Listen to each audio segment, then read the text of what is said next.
And then just one question for Conor. You know, obviously you have become somewhat famous for predicting how your fights are going to end, and I believe you made kind of two different predictions. On the media call, you said that you couldn't see him getting off of his stool after the first round. I think I've also seen maybe a 4-minute knockout.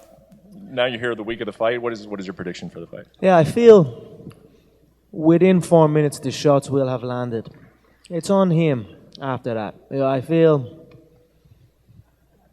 anything after that 4-minute mark of the first round will be a formality. It will be on him where he is mentally, where he is physically, and how much he truly wants this. I see him crumbling towards the end of the first, or not answering the bell for the second. But it will be wrapped up inside one.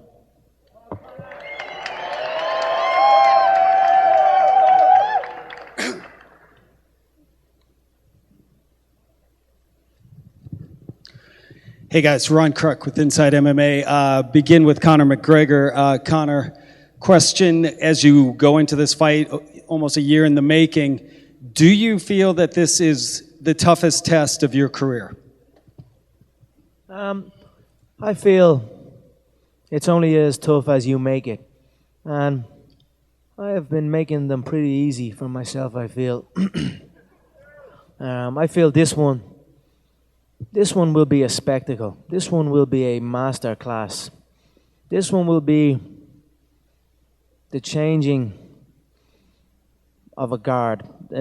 Me bringing in a new era in fighting, in approach, in everything. I am a man with something to prove. And a man with something to prove is a dangerous individual. But at the same time, I am calm. So I will go in calm, dangerous, and look to show the world the new age. Conor, you were set as the legit favorite by odds makers coming into this fight. No small feat over Jose Aldo. Odds makers do not operate off of emotion or hype. They're in the business of making money. Do you consider that a particular validation backing up your path? I certainly feel like the favorite. I carry myself like the favorite. Since I came in here, I carried myself like a world champion because when I came in here, I was a dual weight world champion. So I give that off. I go in and I perform, and the odds match how I feel. I believe you practice visualization. Can you paint a picture of what it is you see in your mind happening on Saturday night? I visualize entering the contest unpredictable. I will pressure him. I will evade him. I will strike him with every limb. The knee, the heel, the fist, the elbow. I will be a ghost in there. He will think I'm there, and then I am not there. He will think I am not there, and then I am there. So I'm going to put on a masterpiece for this fight. This will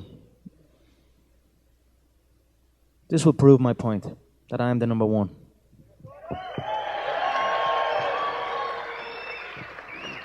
And for each fighter, what weaknesses do you see in the other man's fight game as well as mentally?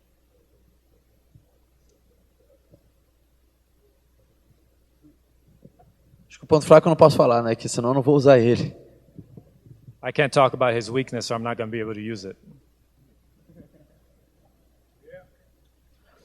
I feel Jose, like many individuals in the game, are stuck in a routine, stuck in the same pattern. They enter the same, they exit the same, they hit pads the same, they grapple the same. It's routine and it's repetition. And I truly feel routine and repetition will close off your mind and lock the frame. So I just feel he does the same thing over and over. It is predictable. So that's where I feel his weakness, like many other individuals in the game's weakness lie. They are predictable. Conor, you've worked so hard to try to penetrate his psyche. How do you know that you've been successful at doing so? I haven't worked hard to try and penetrate his psyche. I have simply carried myself, and I have been true to myself at different stages of the process. I reacted the way I naturally reacted in that given time. I feel you cannot let an outside influence get into your head. That's on you. So he has allowed that to happen, but I did not set out to do that. That is simply what he has allowed happen. A lot of times that you feel like Jose's stuck, he hasn't progressed. But I'm wondering, was there ever a time, maybe before you got in the UFC or whenever, when you were impressed by what he's done? Many people have done many great things in the sport. This sport has become my life. This promotion has become my life. I've been a fan of the game for so long. But there was never a time when even when I first laid eyes on the UFC, when I first saw it, the one thing I thought there and then when I was maybe 15, 16 years of age was, I can beat these people. So, although I respect everything that everyone has done in this game, I always thought I was better. Jose, I mean, he's pretty unanimously, if not the top pound-for-pound fighter. People would say he's in the top 2 or 3. What do you think when you hear that? Is it ever, maybe I'm discounting this guy, or do you just think that's wrong? No, I am happy to hear that. He is currently the pound-for-pound number 1 fighter on the roster. So I've been telling people that I am the current pound-for-pound number 1 fighter on the planet. So the pound-for-pound number 1 spot is up for grabs here. This is a contest for that number 1 spot. So, like I said, I am a man with a point to prove, and I will go out and I will prove it. And lastly, I think against Chad, a lot of people were taken back where you kind of taunted him a little. You had your hands down. You talked to him throughout. Is that something we might see in this fight again? Yeah, certainly. I will enter and be free and allow the situation to unfold and allow myself to act naturally. That's what this is. I enter and it's a freedom of expression.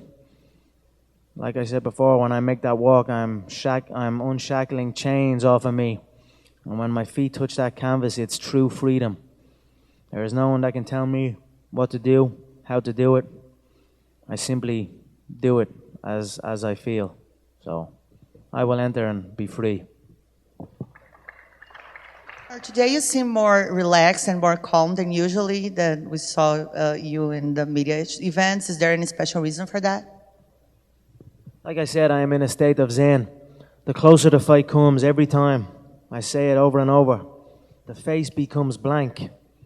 There is no face. It's just blank and a fresh body type. Back in the World Tours, a different time, like I said, I acted true to myself in that moment.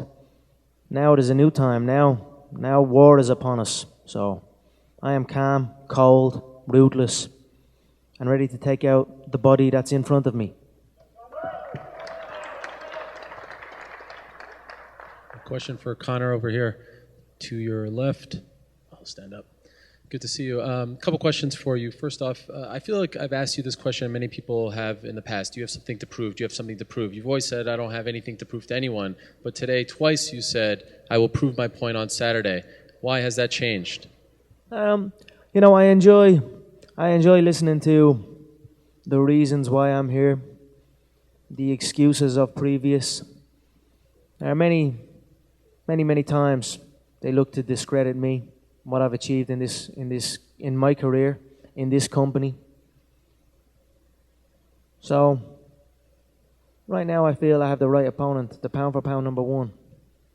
Undefeated 10 years, the only featherweight champion. What can they say now? What can they say after Jose falls? So I look forward to proving my point and what I've been saying over these years. A couple days ago, the new boxing heavyweight champion of the world, Tyson Fury, said that you have copied him every step of the way. What's your response to this? There are many, many times in the game you get compared to other fighters. I've been compared to everybody. I've been compared to Chael. I've been compared to Anderson. I've been compared to Diaz.